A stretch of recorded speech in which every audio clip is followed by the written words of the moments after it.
Bienvenidos, señores, a un nuevo episodio de Tendencia Legal Podcast. Como habíamos prometido, para esta ocasión tenemos el episodio número 16. Israel, el episodio más esperado. Sí, así es. Y no solo porque sea el 16, sino por el invitado que tenemos. Definitivamente. Que creo que no hace falta que lo presentemos. Pero hay que ser cortés. Tenemos que darle un fuerte aplauso y una bienvenida al queridísimo doctor Pedro Duarte Canán, experto en materia de derecho penal, evidentemente doctor en derecho, PhD y todo el tema relacionado a la criminalística y la investigación. Doctor, ¿cómo se siente? Bueno, hola Samuel e Israel. Sí.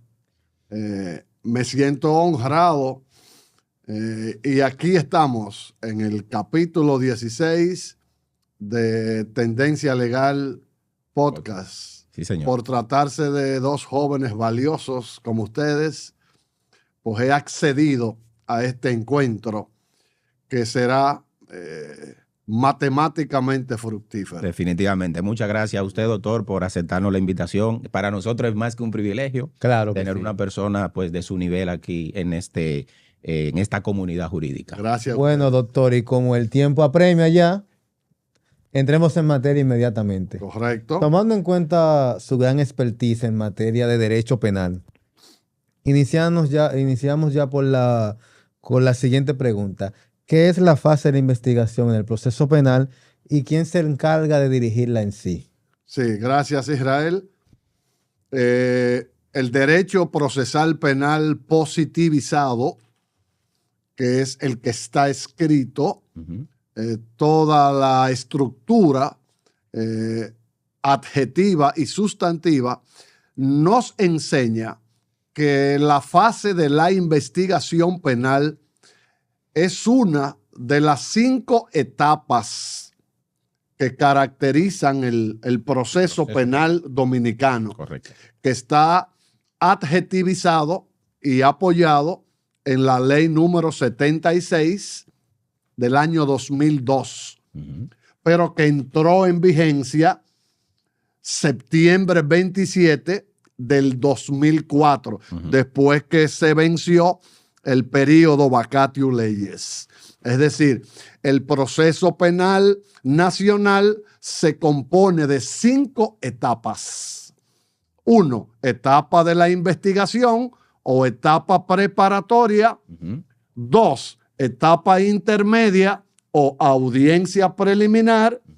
3, juicio oral o juicio de fondo. 4, etapa recursiva, los recursos, apelación, casación. Y 5, la ejecución de la pena. Entonces, los académicos identificamos, analizamos y estudiamos esta etapa primigénea, que es el circuito investigacional. Es un momentum procesal que tiene una figura icónica. ¿Por qué? Porque el sistema dominicano se conceptualiza como sistema acusatorio de partes. En otras legislaciones es un sistema acusatorio adversarial. Verbigracia, el caso de Puerto Rico. Correcto. El caso de Colombia. Son sistemas acusatorios adversariales. El caso de Perú, de México, de Dominicana, de Guatemala, de Honduras, es sistema acusatorio de partes. Esto significa que la etapa de la investigación visibiliza al Ministerio Público, que es la figura icónica, la figura central. Constitucionalmente hablando y adjetivamente hablando, correspóndele al fiscal principiar y finiquitar la etapa de la investigación penal.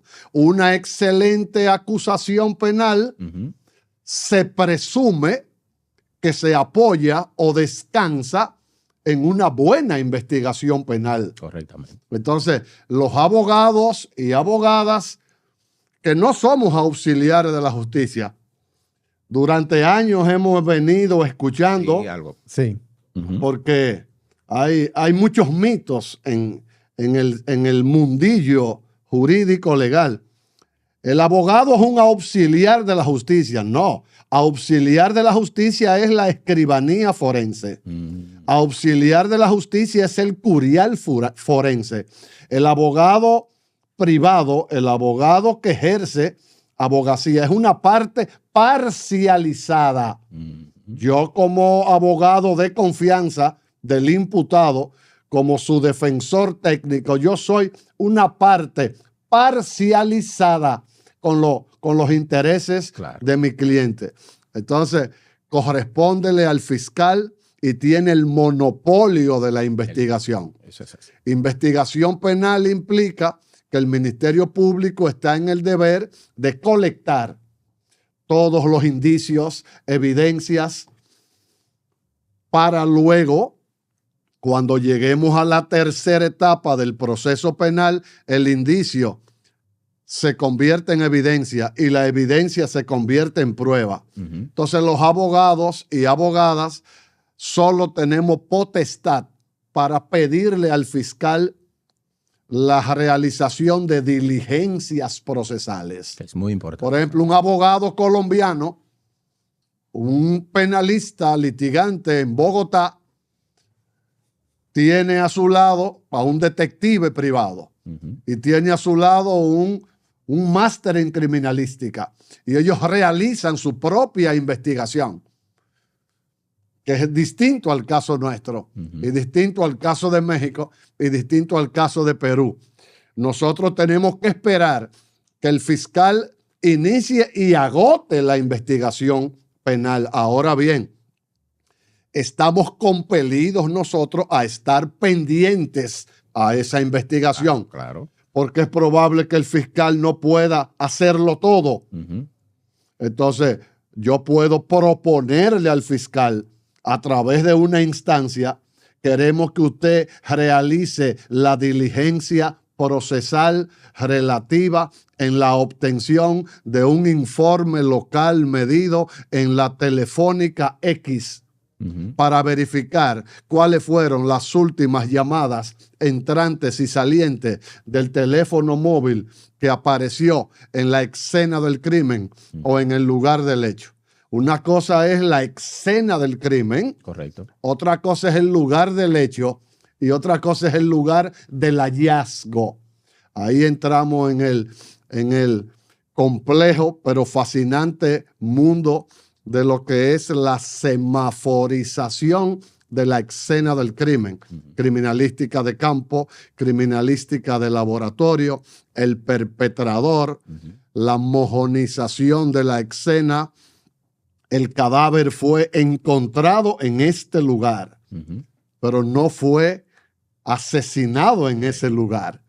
El médico forense, que aquí se le denomina médico legista, en ese protocolo que se llama levantamiento del cadáver, levantar un cadáver no es un acto de investigación.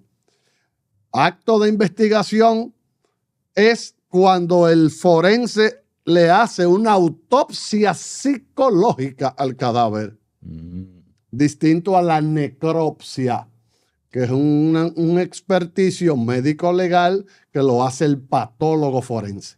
Entonces, en resumen, la investigación penal o investigación forense es la primera etapa del proceso penal y es una responsabilidad monopólica exclusiva del Ministerio Público.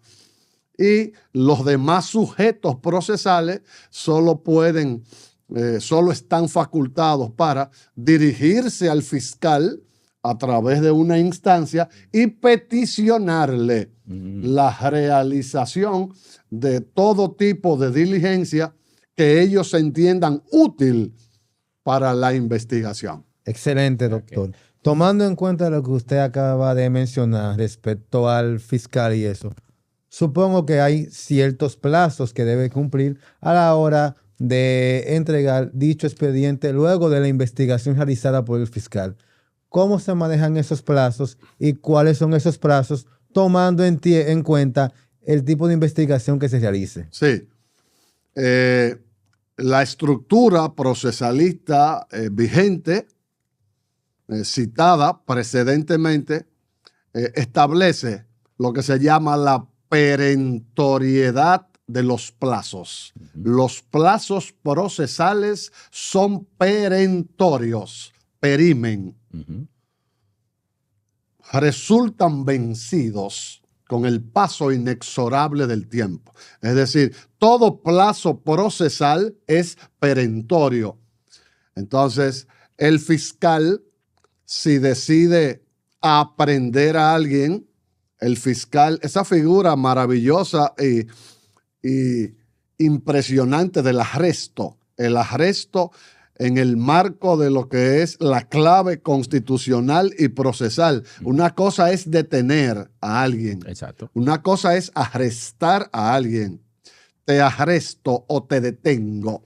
Entonces, en ese contexto, en ese marco, el fiscal está sujeto a plazos.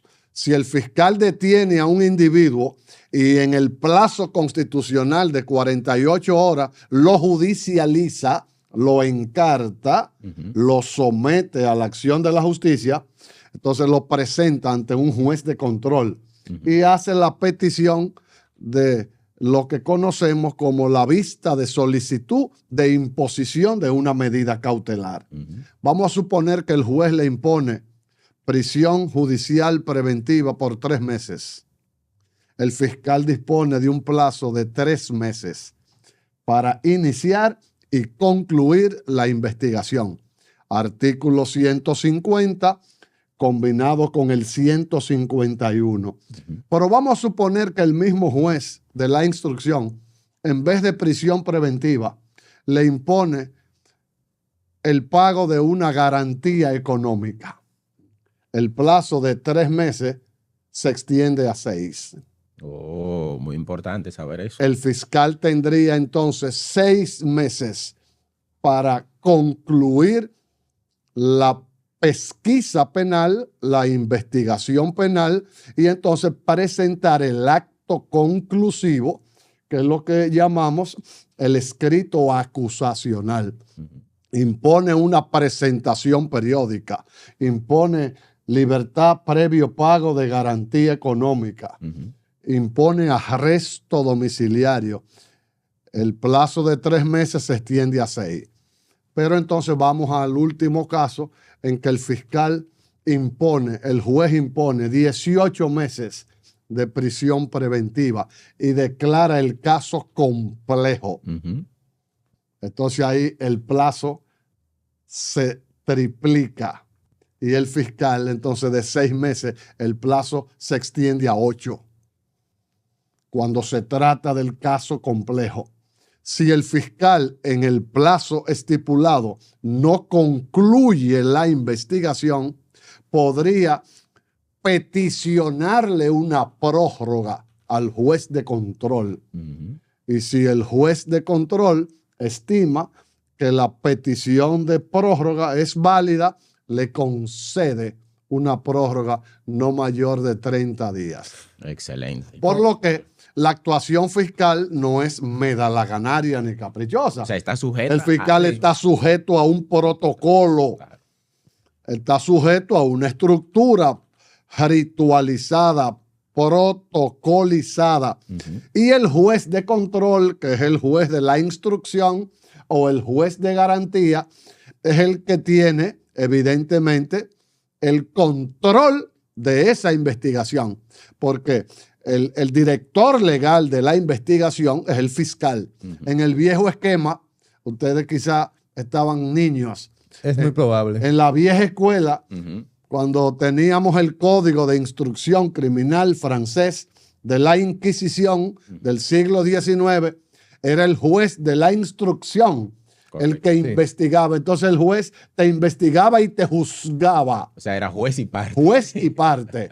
El actual sistema, que es un sistema acusatorio, adversarial o sistema de partes, que se sustenta en 28 principios rectores, evidentemente identifica un sujeto procesal que es el fiscal. El fiscal investiga y el juez te juzga con roles distintos. Entonces el fiscal no debe intervenir en el radio de acción del juez, ni el juez puede intervenir en el radio de acción del fiscal. Ahora, el juez control, ese juez de garantía, es el que tiene que autorizar. El fiscal no puede allanar. Sin una autorización previa. Medalaganariamente ni caprichosamente, si no lo resoluta, si no lo autoriza un juez de garantías. Ustedes tienen, por ejemplo, el artículo 8 constitucional, numeral 2. Nadie podrá ser reducido a prisión sin una orden escrita y motivada de un funcionario o autoridad competente, excepto que se trate de un caso de flagrancia delictual. La flagrancia, el momento en que un sujeto es sorprendido, fue sorprendido y apresado en el momento exacto de cometer la acción. Hay una flagrancia a priori, hay una flagrancia presunta y hay una flagrancia ex post. Entonces la Policía Nacional, que es auxiliar directo del fiscal. El fiscal es el director legal de la investigación penal, director legal. Pero existe lo que se llama la dirección operativa. El fiscal está en su despacho. Pero ¿quién es el cuerpo que tiene primer contacto con la sangre? Es la Policía Nacional. Claro. Son los oficiales de policía, los que persiguen a los presuntos infractores, los que persiguen al presunto delincuente.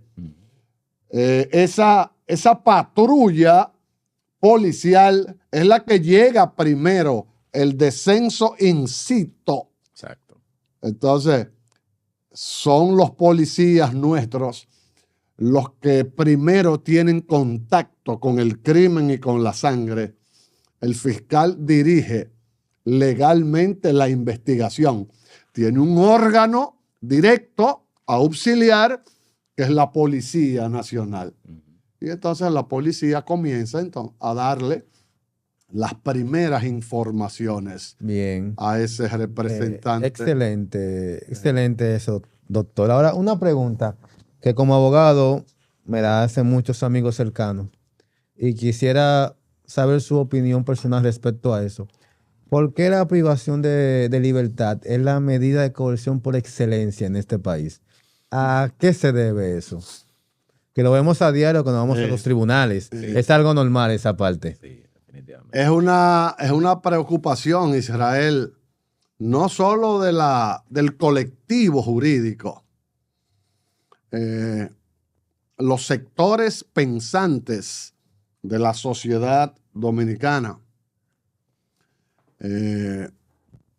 han observado con ciertos niveles de impacto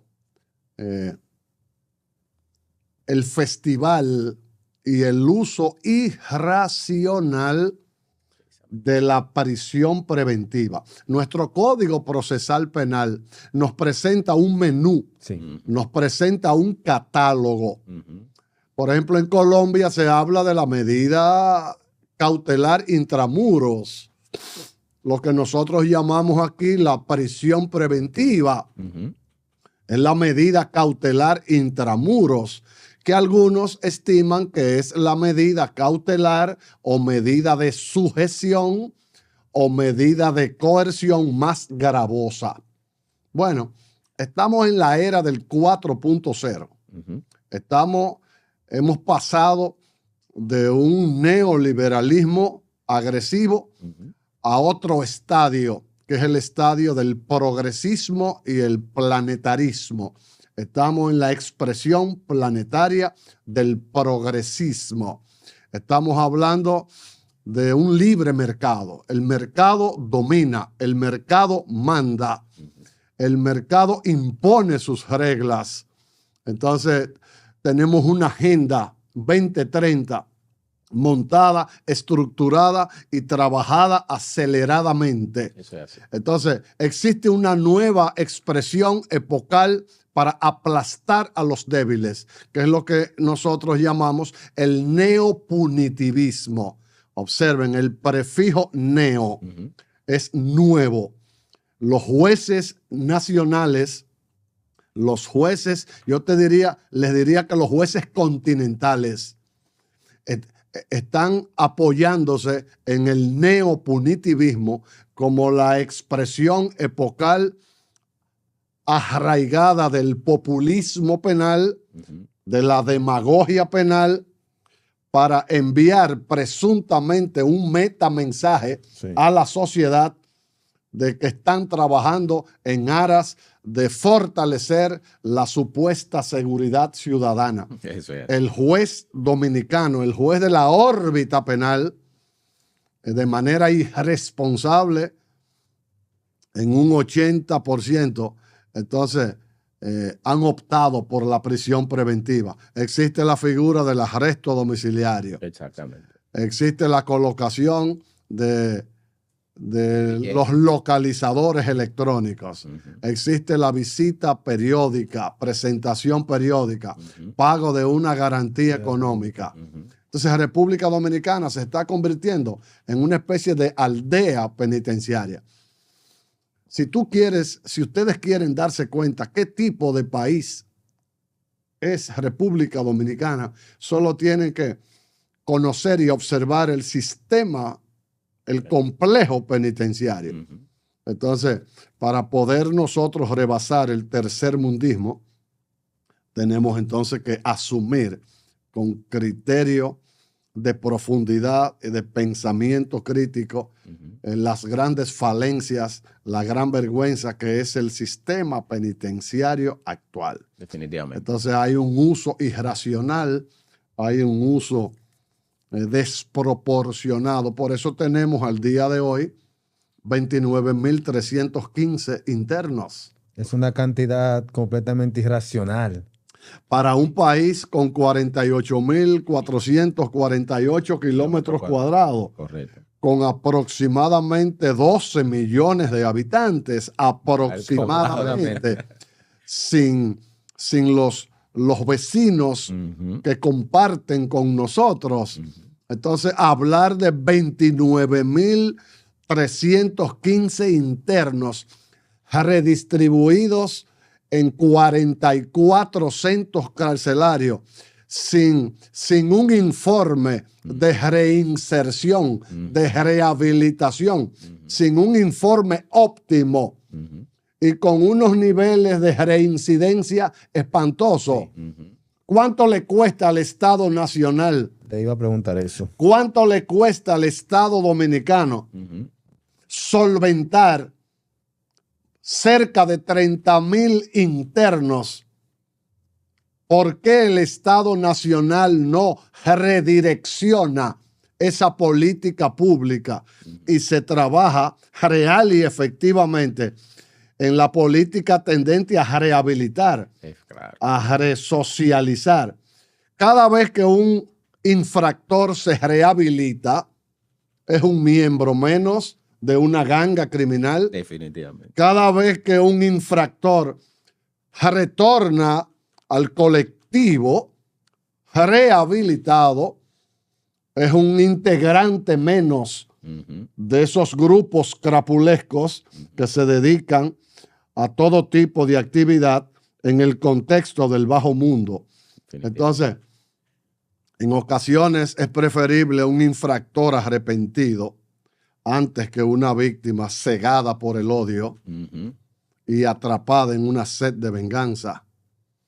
Por lo que ese penitenciarismo contemporáneo, ahora los académicos trabajan mucho el concepto de penitenciarismo contemporáneo. El Estado está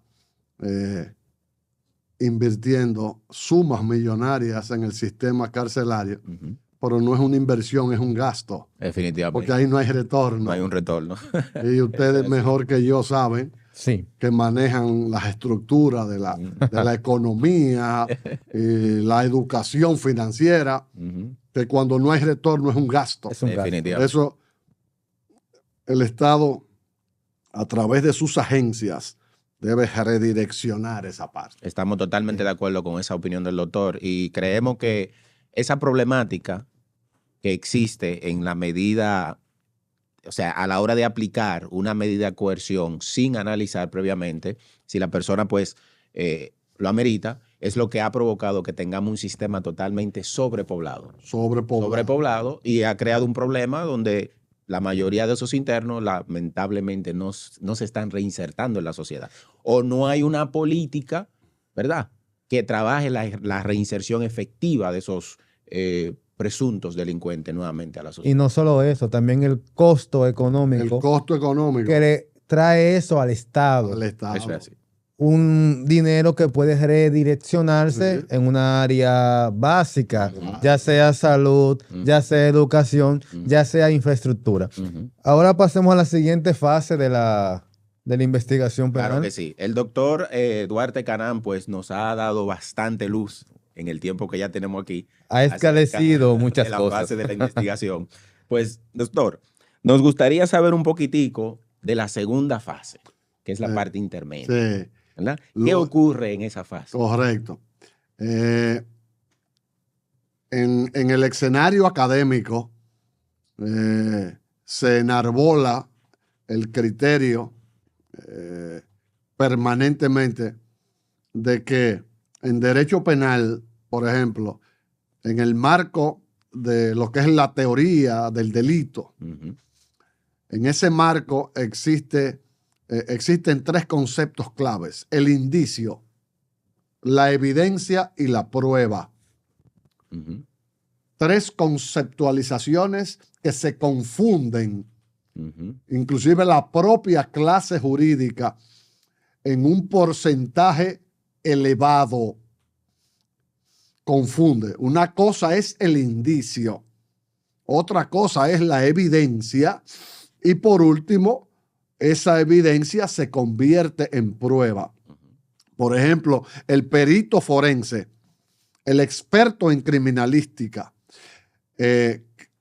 cuando se encuentra en la escena del crimen, se plantea el hecho de que el perito tiene que hacer hablar la escena del crimen. La mayor cantidad de información la proporciona la propia escena al forense. Ese experto en criminalística, ese experto en balística criminal, experto en serología forense, hace hablar la propia escena. Entonces, el indicio se convierte en evidencia y la evidencia en prueba. Concluye la etapa de la investigación. El fiscal agota todo su protocolo y en 3 meses el fiscal entiende que concluyó con éxito su investigación penal. Tiene un hombre en prisión. Tiene un hombre preventivamente en prisión, pero tiene un inocente preso. Porque existe un principio de oro que es el principio de inocencia, no la presunción de inocencia, que a nuestro modo de enfocarlo es un gazapo decir presunción de inocencia. No, el individuo no se presume inocente, él es inocente. Entonces el juez tiene que verlo como inocente y tratarlo como tal.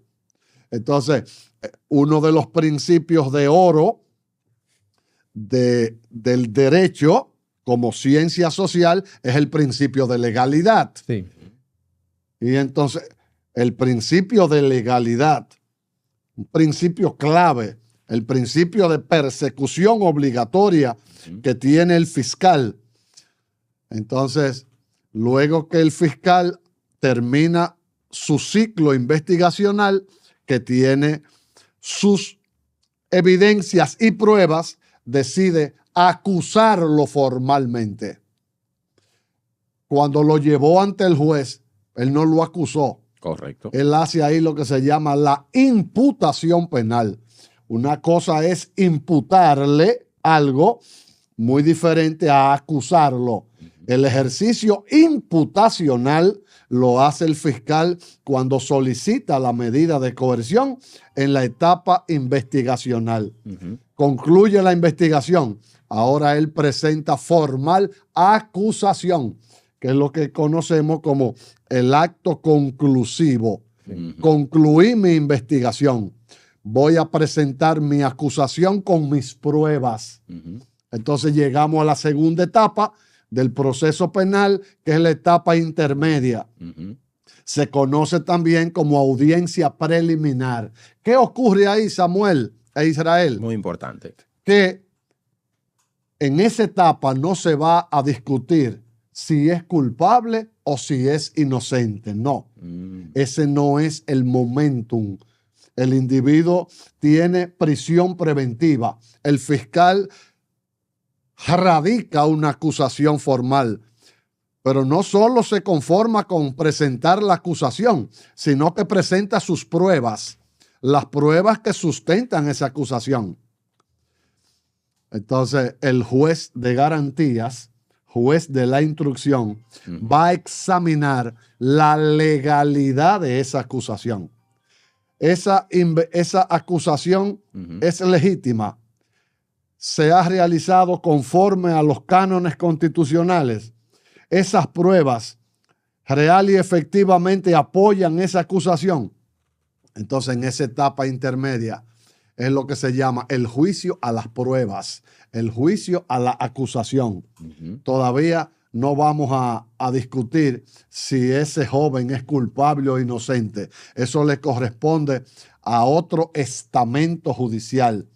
El juez solo verifica, señor fiscal, estas pruebas periciales que usted está ofertando, ¿cómo usted las obtuvo?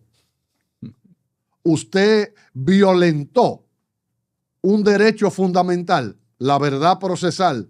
Eso que se llama verdad procesal. Una cosa es la verdad jurídica, una cosa es la verdad real.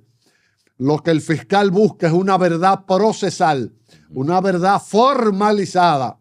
Entonces, el juez verifica si esas pruebas fueron obtenidas conforme al canon constitucional. Una verdad no puede ser buscada a cualquier precio, porque cuando el fiscal busca la verdad a cualquier precio, atropella, maltrata, aplasta, violenta derechos y garantías. Señor fiscal, la prueba número 8, protocolizada en su inventario, es una prueba espúrea.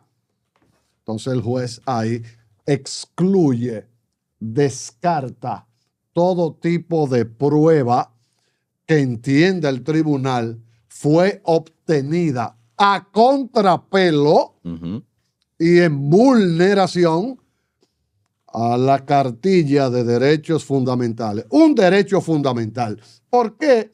¿Por qué los derechos son fundamentales? ¿Porque están plasmados en la Constitución? No. El derecho no es fundamental porque esté positivizado en la Carta Política Nacional. No, es fundamental ese derecho porque toca de manera transversal todo lo relativo a la dignidad humana, que es un término indefinible. La postura nuestra es que no hay una definición para ese concepto de dignidad humana. Entonces ahí el juez examina, ¿la prueba es ilícita o la prueba es ilegal? Una cosa es la prueba ilegal y otra cosa es la prueba ilícita. Y ahí entonces todo eso ocurre en la segunda etapa, que es la etapa intermedia o etapa de la audiencia preliminar. El juez examina la acusación y examina las pruebas. ¿Está correcto este trabajo del fiscal?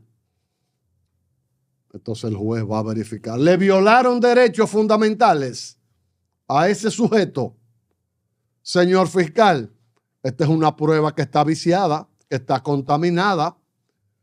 usted procuró un informe forense sin autorización nuestra. Usted allanó una morada sin autorización nuestra. Por vía de consecuencia, esa prueba documental que es acta de allanamiento o acta de requisa o acta de registro de personas, esa prueba es nula. Entonces, todo eso ocurre ahí. Esa es una etapa clave. Esa etapa es clave. O sea, es una especie de filtro. Claro, claro. Es una especie de tamiz Sí. para que lo viciado, lo que sea nulo, no llegue a la tercera etapa, que es el juicio de fondo, que es el juicio oral. Claro. Entonces aquí el fiscal me está presentando 10 pruebas documentales, periciales, audiovisuales, pero de esas 10 pruebas hay 4 que están viciadas, aquí hay 4 contaminadas, y esas 4 pruebas Fiscalía la obtuvo en vulneración a derechos constitucionales. Entonces el juez excluye esas 4 y pudiese acreditarle las 6 restantes. En esa etapa las pruebas se acreditan y se excluyen, porque las únicas pruebas que van a ser sometidas al filtro del contradictorio en el juicio oral son las pruebas que estén previamente acreditadas definitivamente en esa resolución emitida por el juez de la instrucción. Excelente. Y en esta fase, ¿el imputado pudiera pedir una exoneración El, en esta impu- fase de intermedia? el imputado puede obtener su libertad ahí, Ok. porque la defensa técnica puede solicitarle al juez que le varíe la medida cautelar que pesa. En muchos casos, el proceso continúa, pero el juez de la instrucción puede variarle la medida cautelar, que es prisión preventiva, y le aplica entonces el pago de una garantía económica o un arresto domiciliario. Pero el imputado puede ser favorecido con una decisión que se llama auto de no alugar. Si el juez entiende que la acusación no responde a los estándares mínimos nacionales e internacionales, si el juez entiende que el protocolo o carpeta de prueba está contaminado, el juez de la instrucción en esa etapa puede ordenar la libertad pura y simple del imputado, rechaza la acusación y declara nula la actuación del fiscal. Eso lo haría un juez en Estados Unidos de Norteamérica. Ajá. En Eso Dominicana, le iba a no. decir. Eso le iba a decir. En Dominicana no, Definitivamente. porque los jueces dominicanos, evidentemente 8 de cada 10 pertenecen al bloque de los jueces del miedo. Evidentemente que sí. Definitivamente. Y aprovechando este libro, esta joya que Sí. tenemos aquí de los jueces del miedo, señores. Yo creo que todo está claro en esta fase, En esta fase, fase preliminar, ¿verdad? Del proceso penal acusatorio. ya hemos visto 2 fases del proceso penal. Vamos a la tercera, que es la fase de juicio. Juicio de fondo. Ya de juicio de fondo. Y ahí traemos la siguiente pregunta. ¿En qué consiste en sí esa fase? Correcto. ¿Qué sucede en esa fase? ¿Cuáles son los actores o los sujetos involucrados en esa fase? ¿Y qué se busca en esa fase? Correcto. El proceso penal es lineal. En principio es lineal. Hemos agotado 2 fases y llegamos a la tercera. En uno de mis libros anteriores, El arte de la investigación oral penal, dejamos sentadas las bases que el juicio de fondo es el escenario más anfibio, es el escenario más puro para que los sujetos procesales se explayen. Entonces ahí entramos en el escenario del discurso forense. Ahí entramos en el terreno de la verdadera argumentación jurídica. Ahí se habla de culpabilidad o de inocencia. En ese escenario es que se determina si ese individuo es culpable o inocente, si resulta condenado o si resulta absuelto. Pero ahí los sujetos procesales tienen que trabajar con las estrategias del litigio penal del siglo XXI. Ahí la verdad procesal tiene que ser oralizada. Es un juicio de fondo, es un juicio oral, público, contradictorio, donde hay un principio de diamante, el principio de contradicción. Entonces, ahí se habla de un discurso de apertura.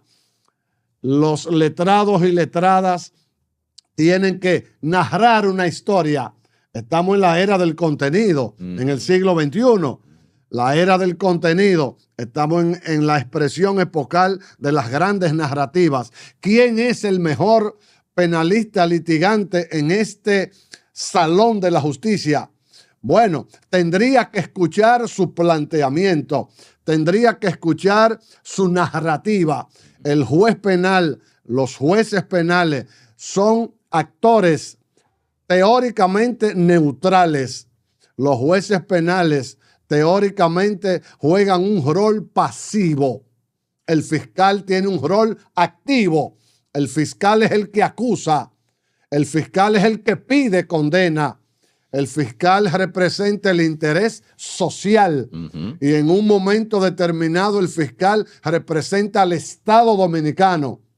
En Estados Unidos, en la ciudad o el Estado contra ese ciudadano. Entonces, aquí, en el esquema actual, entonces se produce esa tercera etapa. Juicio de fondo. Se escuchan los testigos, testigos a cargo, testigos a descargo. El fiscal presenta su acusación, la oraliza. La defensa técnica objeta la acusación. Se escuchan primero los testigos del fiscal, luego se escuchan los testigos de la defensa técnica, se escuchan los testigos de la víctima. Hay una víctima querellante constituida en actoría civil. Hay 7 testigos a cargo. Hay 5 testigos a descargo.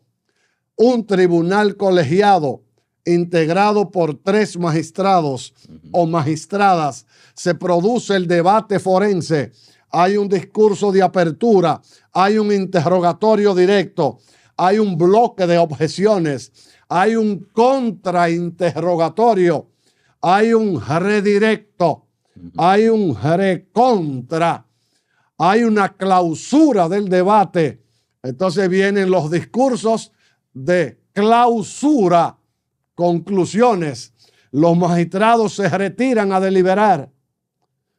Deliberan porque es un cuerpo colegiado. Exacto. Si fuese un solo juez no puede deliberar. Exacto. Él pondera. Pero como es un cuerpo colegiado, que son 3 magistrados, entonces entran en sesión de deliberación. Cada voto, cada juez es un voto. Son 3 jueces. Magistrado, ¿cuál es su voto? Culpable. Magistrado, ¿cuál es su voto? Inocente. Inocente. Entonces, el tercer juez rompe el empate o decide que se impone mayoría simple. 2 es mayoría simple de 3. Hay un voto salvado, hay un voto disidente. 2 jueces votan culpable, pero el tercer juez dice: no, yo no estoy de acuerdo con ustedes. Con el debido respeto, somos compañeros, pero tenemos cerebros para pensar. Yo tengo una visión distinta a ustedes dos. Ustedes dos son 2 votos culpables. Yo entiendo que es inocente. Inocente no porque no haya cometido el hecho, sino porque no hay pruebas o resultan insuficientes. Para colgarlo. Existe la absolución penal, pero hay una absolución penal por no haber cometido el hecho, que es lo que significa inocente.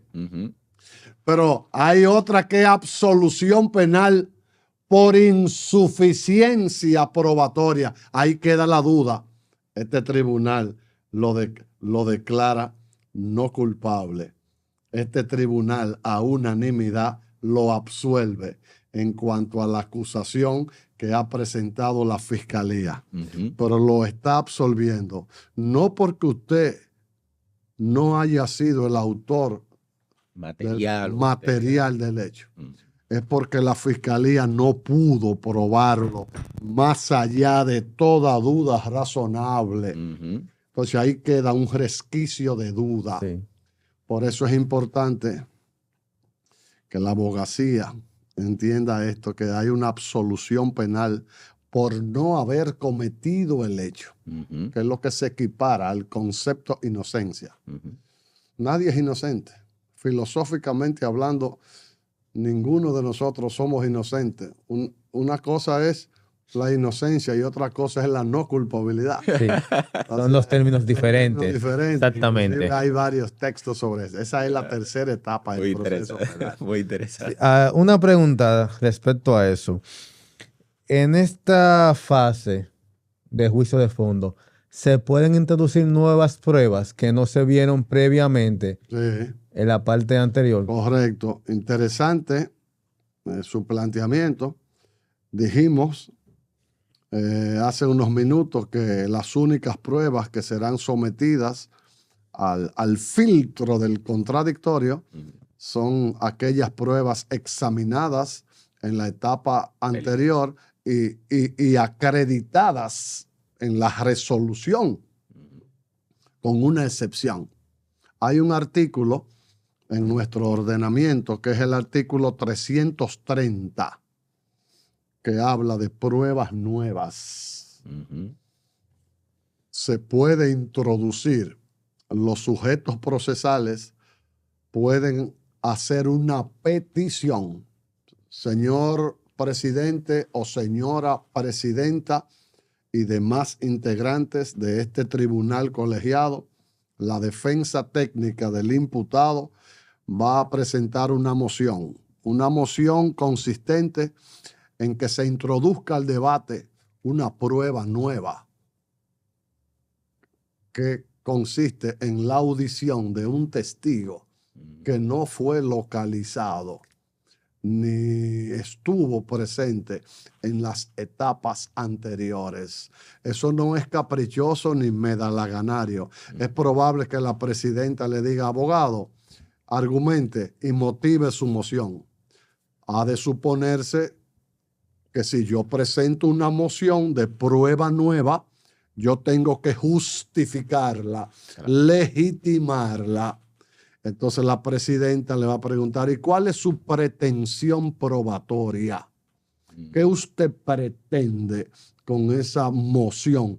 Magistrada, si el tribunal acoge nuestra moción, nosotros pretendemos probar que nuestro cliente no fue la persona que disparó, porque ese testigo que estamos promoviendo fue el único que a 20 metros de distancia, entonces ahí entra el escenario de la reconstrucción del hecho.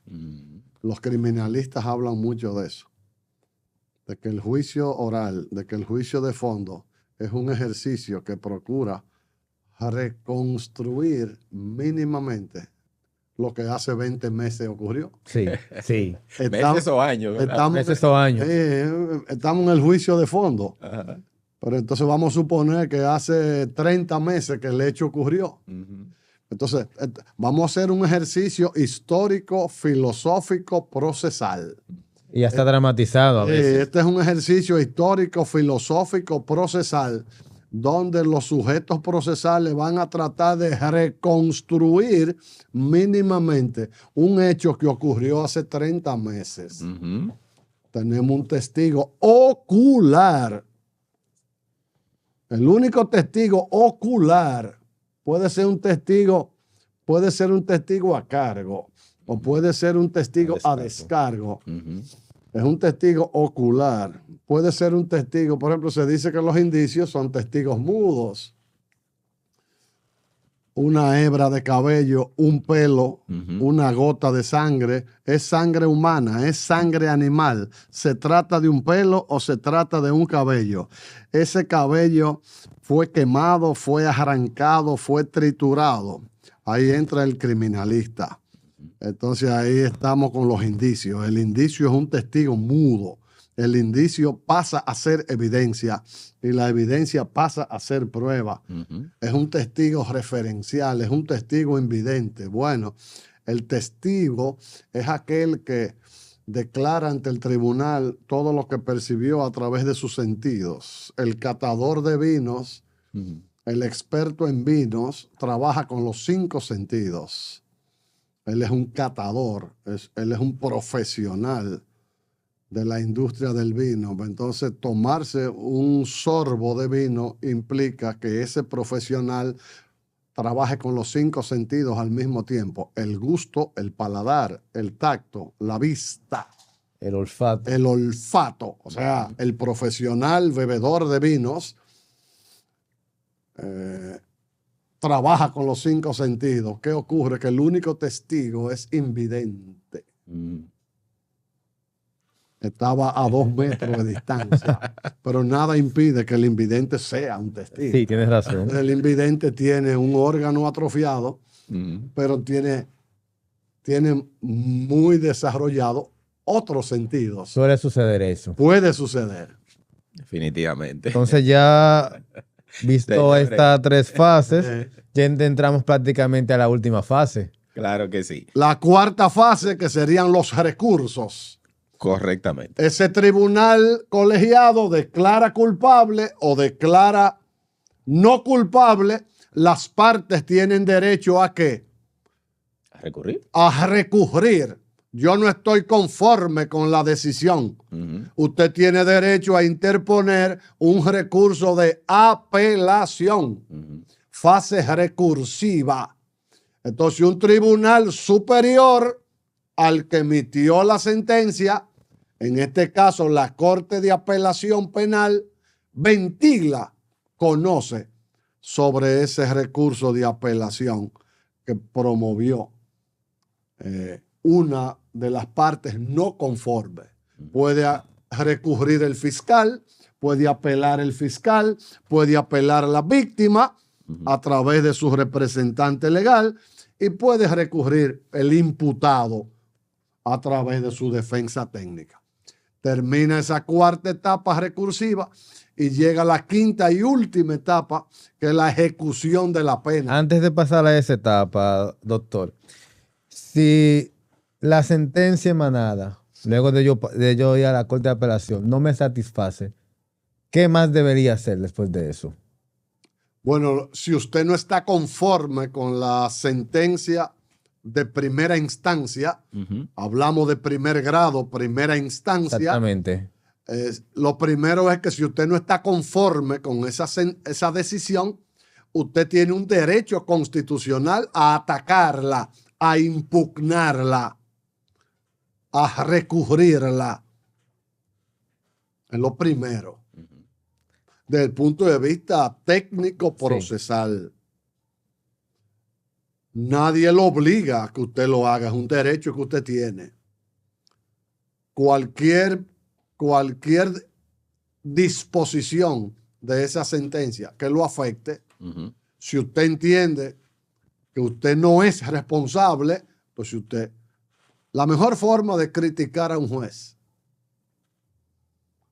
es una expresión de un sabio maestro dominicano que aún vive, tiene 96 años.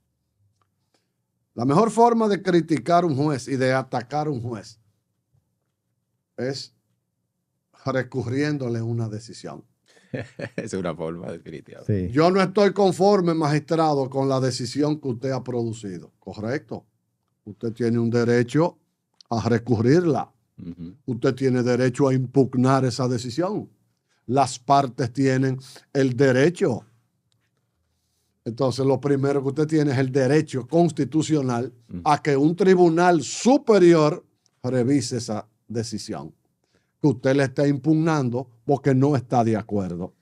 Porque para impugnar, para apelar, para recurrir, se requiere primero que usted no esté conforme con la decisión. Definitivamente. Por eso la impugna. Y si voy a ese tribunal y la decisión que emana de ese tribunal, de todas formas, yo sigo insatisfecho. Entonces radica el recurso de casación. Ahí quería llegar. Va el recurso de casación porque la etapa recursiva incluye recurso de apelación, recurso de casación, recurso de revisión penal, que es un recurso extraordinario, artículos 425, 26, 27 y 28 del Código Procesal Penal. Entonces, si la Corte confirma la decisión de primer grado, donde se mantiene firme la decisión, entonces usted recurre en casación a través de un recurso de casación, se prepara el memorial de casación. Entonces ahí la segunda sala, la Suprema Corte de Justicia, está integrada por 3 salas. Entonces ahí la segunda sala penal de la Corte Suprema de Justicia conoce ese recurso de casación que usted radicó contra la sentencia de la Corte Penal. Definitivamente. Falla la Corte, falla la segunda sala y confirma la decisión de la Corte. Entonces usted recurre por último al TC, al Tribunal Constitucional. Y ya luego de ahí no hay nadie que me salve. O sea, ahí el camino se cierra con la visita procesal, que es la última instancia, ese órgano extra poder, que es el Tribunal Constitucional. Bien. Así es. Doctor, quería preguntarle, a veces la población entiende que hay ciertas decisiones que los jueces tienden a tomar por una mera presión social. ¿Qué opinión usted tiene de ese?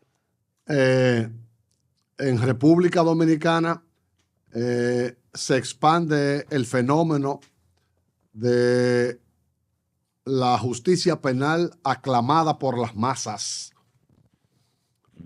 Justicia penal sujeta al populismo penal o la demagogia penal. Se habla del rol de los medios de comunicación. Hay un vínculo muy estrecho entre medios de comunicación y justicia penal. Hay jueces que le temen a los medios de comunicación. Hay jueces penales que a la hora de decidir piensan en los medios de comunicación. Es lo que yo he denominado en mi reciente libro jueces del miedo, jueces apocados, jueces disminuidos, jueces contaminados, jueces pusilánimes, jueces desestructurados, jueces que no conocen la órbita de la responsabilidad social del juez. El juez no tiene que ser extremista. El juez penal no debe ser un vengador, una especie de equalizer. Ahora viene la parte cuarta con Denzel Washington. Muy buena película, muy buena película. Estamos hablando de la serie número 4. El juez penal es el servidor público que debe darle a cada parte lo que en derecho le corresponde. Entonces, redes sociales, el juicio implacable de la opinión pública, entonces, populismo penal.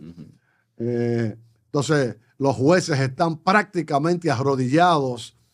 8, yo planteo ahí en el estudio de campo que se hizo, que 8 de cada 10 jueces de la órbita penal están arrodillados y han sucumbido ante el populismo penal de producir exclusivamente en 9 de cada 10 casos prisión preventiva. Y son los jueces penales en República Dominicana los únicos responsables de la sobrepoblación que existe en el complejo penitenciario. El fiscal pide prisión preventiva, pero quien decide es el juez. Exactamente. En un lenguaje figurado, el fiscal puede pedir hasta la pena de muerte.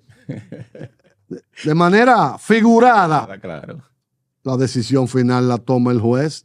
Entonces, los jueces penales dominicanos en un 80% le hacen el juego a los fiscales y le legitiman muchas veces sus actuaciones y sus tropelías. Entonces, esa es una cruda realidad que así lo explicamos en nuestro libro. Definitivamente, señores. Y justamente sobre este tema, el doctor Duarte Canán ha publicado uno de sus últimos libros sobre que los jueces. solo por el nombre ya mete miedo. Definitivamente. Entonces les invitamos a toda la comunidad jurídica a adquirir este libro a través del doctor. Además, doctor, ¿cómo las personas pueden gestionar este libro? El libro está en librería Cuesta Libros. También pueden obtenerlo en Librería Jurídica Internacional, en la Rómulo Betancourt. Casi Churchill, ¿verdad? Cuesta Libros, 27 de febrero, esquina Abraham Lincoln. Y en nuestro despacho legal lo pueden adquirir llamando a nuestro despacho legal. Y en todos los... ¿Puede dar el teléfono, por favor, doctor? Sí, 809-412-7705. Perfecto. Llamando a nuestro despacho, uno de nuestros colaboradores los atenderá e inclusive lo puede enviar a los distintos pueblos. Le iba a preguntar eso. Sí. Tenemos personas que nos escuchan tanto en el interior como en el exterior del país. ¿Cómo ellos pueden obtener esta preciosa joya que solo por el nombre llama la atención? Correcto. Sí, llamando al despacho, mi asistente personal es el encargado y se lo envía a los diferentes pueblos. Se hace un acuerdo y en todas las líneas de autobuses. Exactamente. Y llega a cualquier pueblo del país. Definitivamente. Es decir, que ahí no hay inconveniente para los abogados y estudiantes de los pueblos. Doctor, bueno, mire, yo no deseo que esto se acabe. No sé tú, Samuel. Vendrá la segunda parte. Quiero que se comprometa ante nosotros y también ante nuestra audiencia y que por sí me firme el libro, por favor. Claro, claro. A otra visita, porque este tema es bastante amplio. Hay mucha tela por donde cortar. Y hay personas que se nos acercan con preguntas hacia usted que no pudimos citarlas hoy, ni siquiera mencionarlas. Así que deseamos que en otra entrega, en otro episodio, ¿verdad? Claro, cuando tenga tiempo, nos visite nuevamente, distinguido doctor. Usted coordina con Samuel. Sí, señor. Con mucho agrado podemos hacer la segunda parte. Sí, sí. Definitivamente. Es como la película de Denzel Washington. Son 3 partes y la cuarta ya viene. Claro. Y Gladiador viene por ahí también, sí. Con Denzel Washington. Samuel Reyes. Señores, correcto. Definitivamente un episodio sin desperdicio, una cátedra, un doctor en el tema penal incomparable. Yo creo que el doctor Canán definitivamente es uno de los grandes privilegios que tenemos en esta época sobre el derecho penal. Bueno, doctor, está en sus manos despedir ahora. Bueno, enviarle un cálido afecto a todos los internautas. Tendencia Legal Podcast. Tendencia Legal Podcast. Este es el capítulo 16 podcast de Tendencia Legal. Y Samuel Reyes e Israel Colomé me han acompañado en este conversatorio.